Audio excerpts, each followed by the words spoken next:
Estoy. Carla. Hola, hola. Ese es el próximo. Ahí está. Bien, perfecto. Bueno, más que nada esto lo hicimos entre nosotros tres con Juan, un paciente que nos tocó ver en la rotación previa, digamos, la valiosa colaboración acá de Germán. Más que nada para que nos ayuden un poco y nos orienten a ver si se les ocurre quizás alguna otra cosa para pensar, digamos. Es un paciente que lo vimos, es un chico joven de 25 años que trabaja en el SENASA como electricista.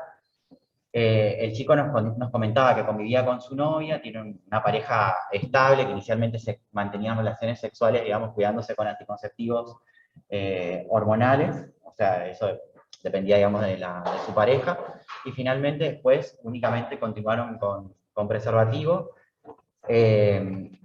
Fumaba ocasionalmente marihuana y tomaba una botella de vino distribuido en la semana, digamos, el consumo de la botella de vino en la semana.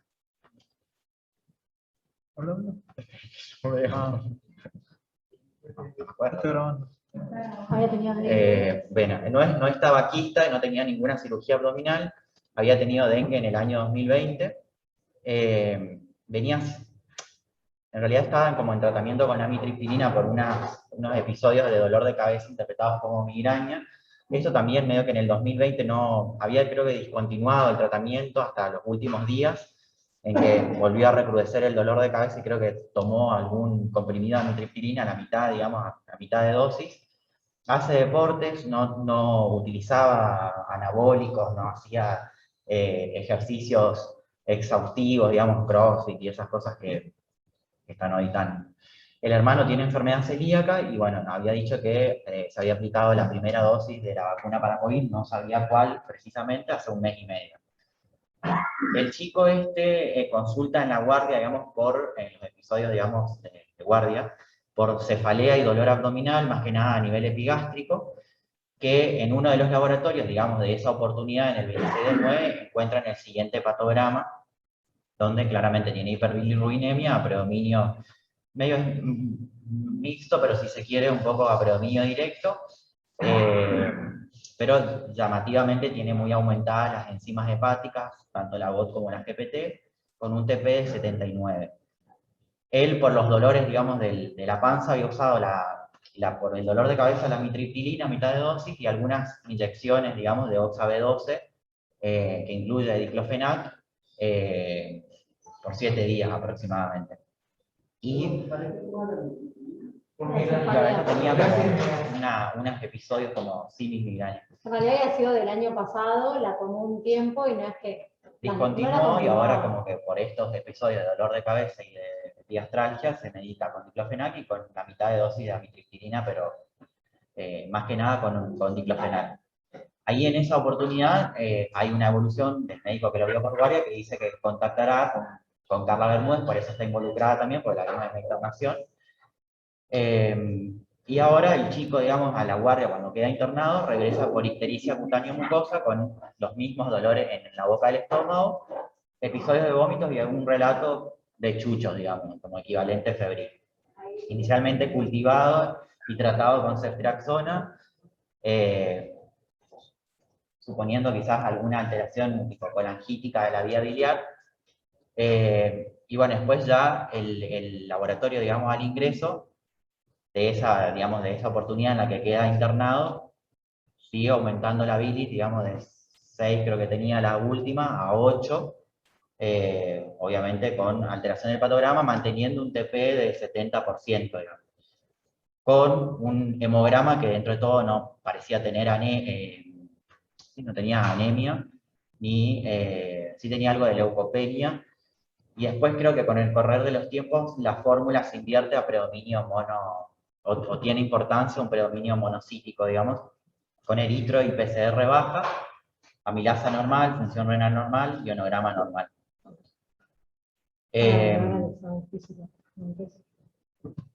No, capaz para agregar al examen físico, cuando lo vimos, tenía un poco de dolor en el epigastrio y el hipocondrio derecho, pero no es que tenía un morfi positivo ni nada de eso, estaba histérico, como cosas histéricas. Él había referido que tenía coluria y acolia, y no tenía adenopatías, no tenía hepatoesplenomegalia palpable, no tenía lesiones en piel, no había tenido rash cutáneo ni nada de eso. Claro, Nada. excepto la ictericia y como el síndrome coledossiano, no tenía algo llamativo al examen físico, digamos. No tenía signos No como de... tenía flapping ni ningún signo de cefalopatía. Bueno, ahí más o menos, esto no sé ¿Querés si quedó buscar? bien. A ver qué tiene. Eso. Bueno, no sé, ahí con esto más o menos. Chicos, yo no veo la presentación, no sé si hay PowerPoint corriendo, pero yo no la veo. Ahí. Ahora lo veo. ¿Ahora? Ahí está. Sí, Bueno, sí, ahí está. ahí más que nada, no sé si alguien... O sea, nosotros tenemos un abanico de posibilidades que fuimos investigando, pero no sé si a alguien se le ocurre algo que pensar a priori. ¿Tiene imágenes? Sí, tiene. Tomografía, no recuerdo, pero tenía otra imagen. Colangio-reso. Una colangio-reso. Sí, tenía una eco inicial de guardia, Tenía una que eco era y normal. Tiene eco y tiene Doppler hepático, las dos. Y después tiene una colangio-resonancia. exacto. Todo eso se fue sumando después en el transcurso de la instalación. Un poco, o sea, la idea es como por ahí qué pensar, digamos, abrir el abanico de posibilidades. Nosotros teníamos como el espectro de cosas. Viste un poco a veces apunta a ir a buscar con el caso. Claro. Está buscando el BIM a través de una ecografía más barata, más sencillo. Tipo algo que esté tapando la vía biliar. Para claro. Hacer una parachoración. Yo de acuerdo porque yo claramente. Es lo primero que te Debería buscar imaginaría. seguro.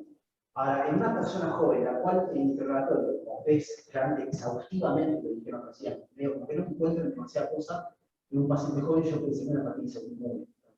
Bien. O sea, me parece que ya sea que sí. Si lo comentamos un poco después, pero hemos tenido muchos casos de diferentes órganos en todo el organismo reproducidos inflamatoriamente por la vacuna. O sea, yo es una cosa que por ejemplo, yo tendría muy en cuenta, porque hemos tenido muchos casos. Hemos tenido casos de H en pacientes trasplantados agravados por la vacunación. Hemos tenido pacientes con diagnóstico, por ejemplo, lo voy a dejar en puntos específicos de diagnóstico, pero pacientes con enfermedades autoinmunes que se reagudizan por culpa de la vacuna. Es decir, es una cosa que a mí me hace ruido por un interrogatorio que es muy exhaustivo inicialmente, donde no encuentro demasiada cosa. Tal vez creo que haya habido un fármaco hoy en día, tal vez hay en ese momento, que si lo tomó pocas veces me parece muy raro que sea una hepatitis tóxica. Pero realmente, tóxico, virus, colestasis, papiluridad. Bueno, esa era la idea de hacer ese tipo de ejercicio que vos mencionás. Porque en el ejercicio también, como uno siempre se muy claro y el resultado. Uno siempre se ve claro para que lo aprovechen todos, es siempre lo más básico, ¿no? De escribir. Claro. Que hay una alteración del hepatograma y primero uno puede tratar de. Ya se asumió que todos lo entendían, pero tratar de ver si el patrón es más hepatocelular o más colectásico. En este caso, todos estamos de acuerdo que es más colectásico porque es una heterogeneidad directa. Después, claro, obviamente, porque todos, la manera de verlo por una ecografía, si no lo veo, tengo que ir a una resonancia y después seguir buscando otras causas. Yo también diría que tiene algo medio mixto. Claro, porque en realidad tiene que buscar siempre la gente de para No, por supuesto, sí, sí. De hecho, a mí me no tiene tanta falha. Me parece, me da la sensación que viendo como una cuestión de garantía. Viendo este laboratorio, digamos, no es común, no sé qué piensan todos, no es común tener colestasis con 2000 FPT. O sea, digamos, normalmente, digamos, de patologiosis lo tiene franco. No, pura no es mujer. No, pura no es. Una pero sí, digamos, hepatitis con bilis de Igual, el cuadro clínico hubo varias interferencias en la guardia, ¿no? O sea, varias consultas. Sí. O sea, fue un proceso largo también. Digamos que tampoco, o sea, no es un proceso crónico que lleva Tampoco fue años tan o largo, meses. o sea, fue dos Fue una- consultas a la guardia en una misma semana y a la semana siguiente viene y como quebró el Y hepatograma. se le notan hacían internarlo. amarillos, se interna, digamos, pero nada. También el tipo de tráfico, cuando está mucho tiempo, puede dar también Claro. La idea era como poco hacer el ejercicio bueno, que ustedes digan, es lo que más o menos nosotros en el momento de verlo dijimos, bueno, tiene algo obstructivo, tiene algo, no sé, neoplásico, Tiene tiene algo algo... mixto, tanto hepatocelular como colestásico. Bueno, ¿a qué estudios de laboratorio apuntamos? ¿A qué estudios de imágenes apuntamos? Ya Tóxico. teniendo la ecografía normal que se había hecho en el área B, entonces teniendo esos datos, Bueno, ahí- ¿con qué seguiríamos? Claro, y ahí es que fuimos a buscar, por ejemplo, cuestiones infecciosas a la cabeza, la de los virus hepatotropos, que creo que lo único que tenía era las IgG positivas para el citomegalovirus y el virus de Epstein-Barr. Después, virus de la hepatitis B, virus de la hepatitis A. La hepatitis A creo que tiene el reactivo como si hubiese tenido alguna infección pasada, pero después B, C, negativo. Claro, bueno, o la misma vacuna. La hepatitis B, que fue lo que se agregó después, está todavía algunas cosas que no tenemos cerradas, están en proceso. Después lo que decía Agustín, el tema de lo reumatológico, si se quiere, o lo autoinmune, estaban pedidos los anticuerpos FAN, LKM, los mitocondriales, músculo liso, todo negativo. Le había dado los antidepresivos tricíclicos en la orina positivos, pero bueno, él tenía el antecedente de haber usado ¿cómo se llama? La amitriptilina, y los herpes totales le habían dado positivos. Creo que ahí no figura, pero tiene positivo, digamos, los herpes totales con la IgM tanto de tipo 1 como de tipo 2 en proceso. La leptospirosis también estaba en proceso, eso se llena con la ficha epidemiológica. Bueno, también entró un perfil de celiaquía, supongo que viene un poco relacionado al antecedente del hermano, que era celíaco. Bueno, después No, perdón, pero en el anterior yo entiendo que pero te falta, creo que tiene que estar resultado del core. Te falta el core del virus. Bueno, capaz no está puesto, pero era negativo. No, el virus no es O sea, negativo. todo negativo. Estaba el superficie y el core, los dos negativos. Bueno, después un poco para ver un proteinograma que no mostraba, no sé, algo, un déficit de gamma globulina o algo por el estilo. Y, claro, exactamente. No tenía. Una BDRL negativa y dentro de todo, por ahí apuntando a las cuestiones graves de este caso, las pruebas de función hepática dentro de todo normal, un factor 5, ahí en el límite inferior, pero dentro del rango. Y bueno, y ahí es lo que más o menos, en un pantallazo inicial de lo que es UpToDate, es más o menos lo mismo que después nosotros terminamos investigando en el paciente, digamos. Esto está como causas de ictericia en un paciente, y fíjense que dice alcohol, drogas, virus de la hepatitis, Epstein-Barr, citomegalovirus, las causas autoinmunes, isquemia, que ahí Carla también mencionó algo de un Doppler vascular que también se usó, y bueno, más o menos nosotros englobamos esto en las cosas por ahí oncomatológicas, infecciosas, obstrucción de la vía biliar, como decía Luismi, el perfil reumatológico o autoinmune, Claro, algún tóxico. Lo primero que hicimos fue formar este cuadrito en nuestras cabezas y le pidieron la colangioreso, que dio normal, no tenía obstrucción. Después le pedimos el Doppler hepático para ver que no sea de causa vascular, que también dio todo normal. Bueno, teníamos las serologías todas negativas para todo lo que era infeccioso. En cuanto a lo tóxico, reinterrogamos el consumo de alcohol, como habíamos hablado ese día. No había tenido ningún consumo así agudo de grandes cantidades. Volvimos a hablar y capaz buscar un poco más qué fármacos podían tener como tanta hepatotoxicidad. Y a todo esto en los laboratorios del chico iba empeorando. Claro, el problema, digamos, es que después en la visita a mi consultorio, ahora el lunes creo que fue, el chico estaba amarillo todavía y tenía 13 de Billy y seguía aumentando Se fue con un hepatograma un poquito mejor que lo que veníamos viendo, creo que con 7 de Billy, y en el control durante el fin de semana, creo que se fue un jueves, el viernes creo que estuvo en la casa, sábado, domingo, el lunes se hace el laboratorio y regresa con 13 bilis. Y encima dicen que en la casa, ponele jueves, viernes y sábado, estuvo medio con dolor abdominal o algo de algún episodio aislado de vómitos, dentro de todo con buena tolerancia a la vía oral. Y bueno, y ahí básicamente al día siguiente tenía un control con Carla, o sea, el martes.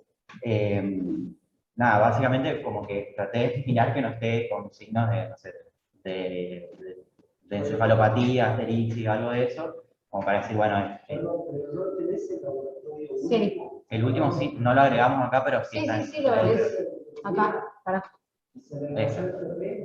Este es el del 4, que es cuando Marcos lo ve en el consultorio, y el 5, que es cuando Carla lo ve en el consultorio.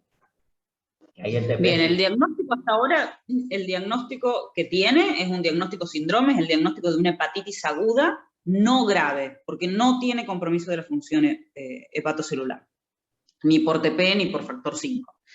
La mayoría de las causas, como ya bien dijeron los chicos, ya han sido descartadas, ¿sí? Y actualmente quedan algunos resultados pendientes de virus, que también lo mencionaron los chicos recién, y en el laboratorio de mañana va a salir algo que todavía no salió, que es la ceruloplasmina, para descartar que no se trate de un cuadro de Wilson.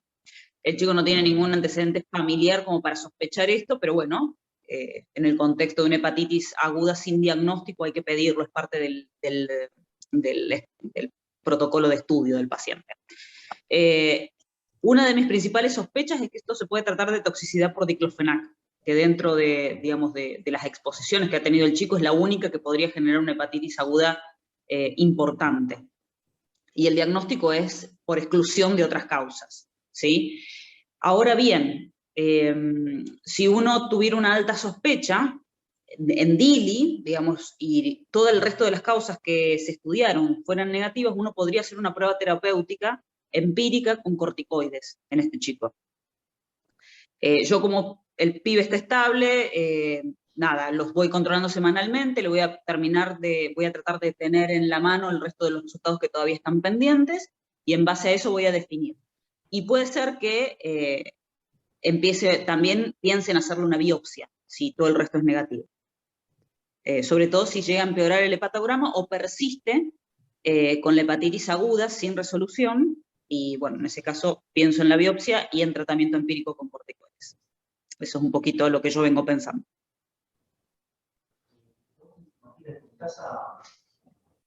¿Han tenido casos en el servicio raros de autoinmunidad en contexto de vacunación? Sí, tiene que ver un video. Carla, no sé si escuchaste la pregunta. Acá preguntan si han tenido casos de hepatitis consecuencia, digamos, de la vacuna. Sí, bueno, justo ayer tuvimos, mira, una charla en relación a si existe una causalidad o una casualidad, ¿sí?, de hallazgo de hepatitis autoinmune, por ejemplo, inmunomediada, ¿sí?, en relación a la vacuna. La realidad es que hasta ahora solo hay reportes de casos al respecto, ¿sí? Y en general, en estos casos, suele comportarse como una hepatitis autoinmune. Es más, se trata como una hepatitis autoinmune. En el caso de este chico, no tiene hipergama, no tiene FAN, no tiene asma, no tiene nada que me haga pensar en autoinmunidad. Así que, por el momento, no es algo que esté pensando, ese diagnóstico. Se le preguntó si tomó amarillo, se preguntó si consumió hongos en forma de guiso, de comida, en forma recreativa, y él lo negó. Y le preguntamos específicamente si había sido alguna preparación natural, algún algo ahí surgió y nada, y de repente.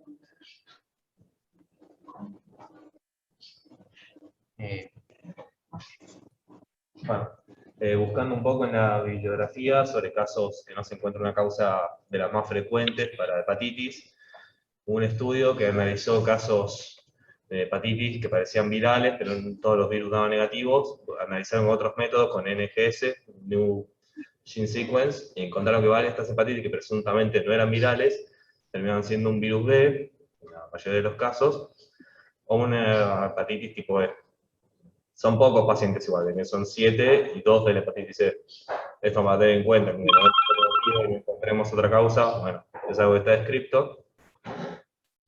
Otro paper que encontré es este de una causa indeterminada que después fue analizado también con un NGS y por un grupo de expertos, un comité de 6 hepatólogos que revisaron toda la historia, en algunos casos volvieron a entrevistar a los pacientes y encontraron que hay muchos eran autoinmunes y otras DIL, que ese fue como el descarte, porque tenía una droga que era un posible causal y todo el otro le venía negativo. Otras fueron virales. Las autoinmunes dicen que muchos eran autoinmunes tipo 3, que entonces el antimitocondrial y el anti-LKM le iba a dar negativo.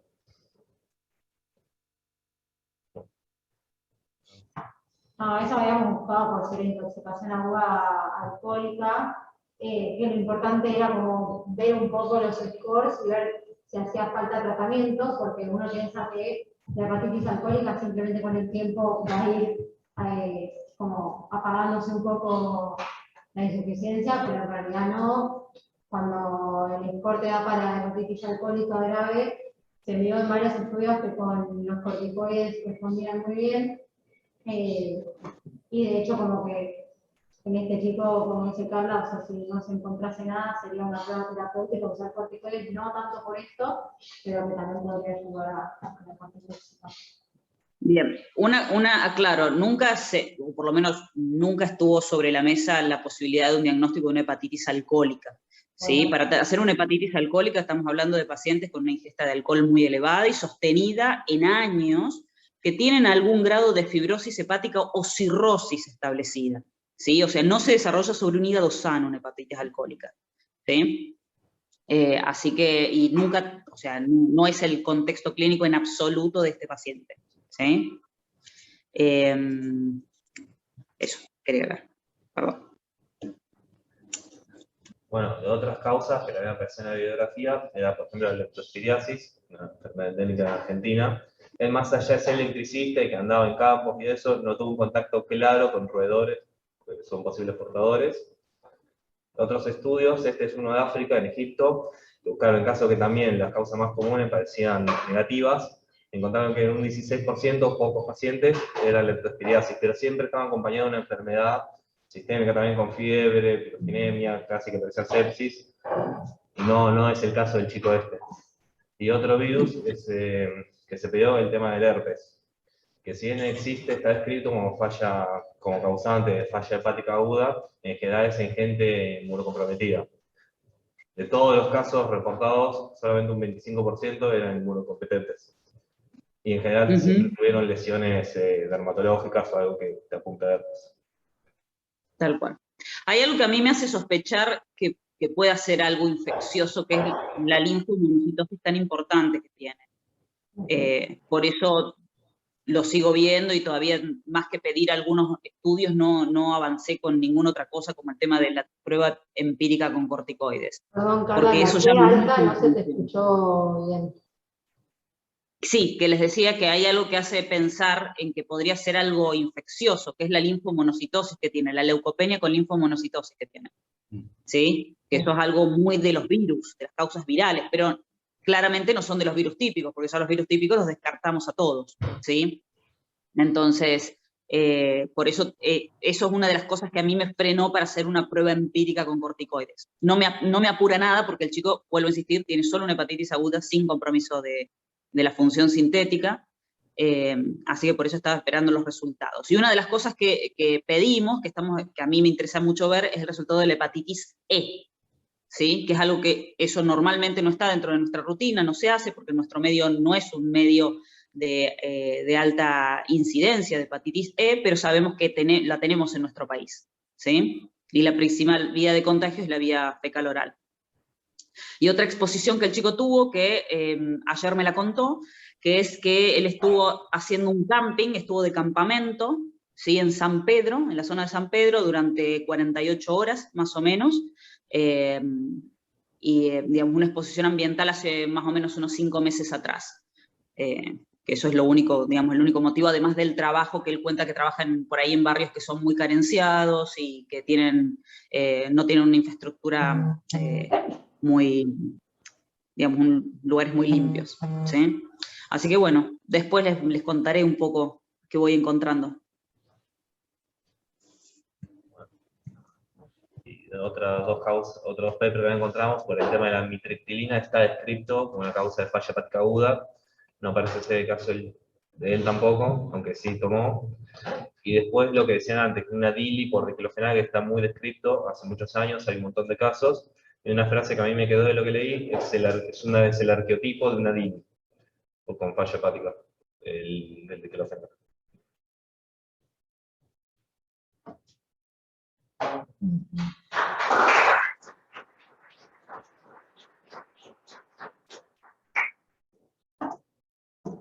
Es más un continuará, pero la idea era que nos puedan ayudar un poco a... Si hay algo que les parezca que faltó o si hay alguna... Lo único que me llamó la atención al principio es que sería una rama, una serie de que está estudiado con anticuerpos o biopsia o Él tiene, unidad de heterología. él tiene anticuerpos. Porque igual estos con familiares tienen una salida potencial y son causas también de contaminación crónica. Si bien no es el caso de una hepatitis aguda, hay algunos estudiados por un HLA o de Q2 de Q8, o si no, directamente iniciar el organismo y descartar. Solo eso. Mira, a mí me parece que está muy bien estudiado el paciente, está, digamos, todas las posibilidades diagnósticas, me parece que hay que esperar la evolución, si hay algún dato serológico de falta o definido. La pregunta que me hago, ¿cuál es el timing de la biopsia? ¿Cuánto lo espero? ¿Lo biopsia con 20 de bilirrubina? ¿Lo biopsia ya? ¿Espero que empiece a caer el TP? ¿O espero que haga su curva natural como cualquier tóxico o virus, que sube y baja, y muchos pasan sin pena ni gloria y mejoran? Me parece que el timing de la biopsia es algo que yo me pregunto. La otra pregunta que también me hago es, ¿qué otros virus aparte de la hepatitis E hay hoy acá disponibles? Porque uno ve hepatitis A, B, C, ya viejo, D, E, y si siguen buscando, pero el abecedario sigue. Buscan hepatitis F, G, hay un montón. No sé hasta dónde tenemos laboratorio en Argentina. Podríamos tener, inclusive, me pregunto, hasta alguna de estas hepatitis que no tenemos serología para diagnosticarlas.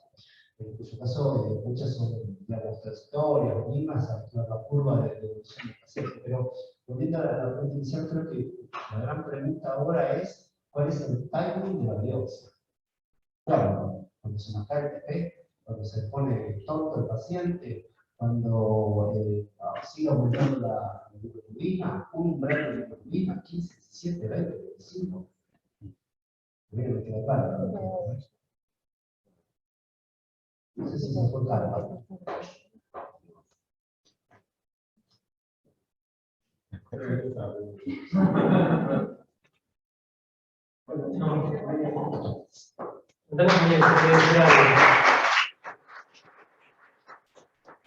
Mario, ¿querías decir algo?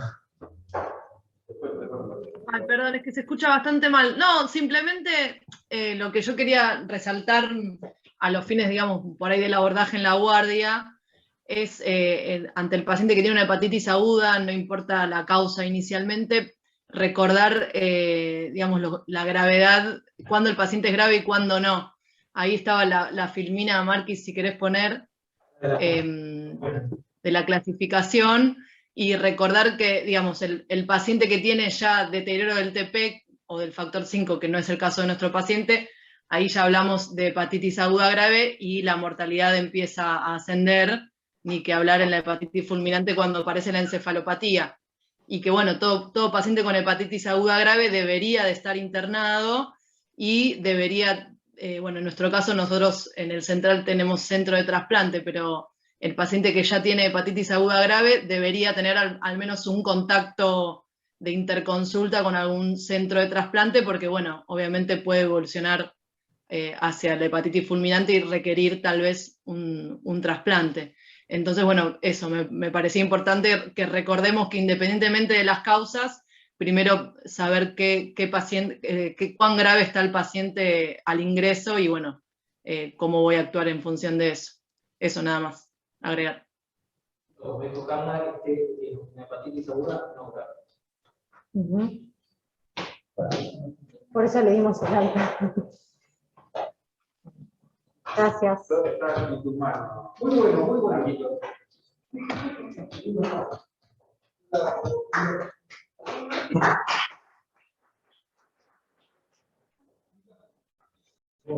Dejar de grabar.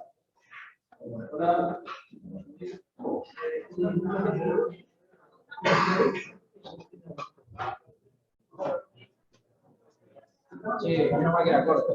Vamos para presentar ahora. Ay, qué lástima.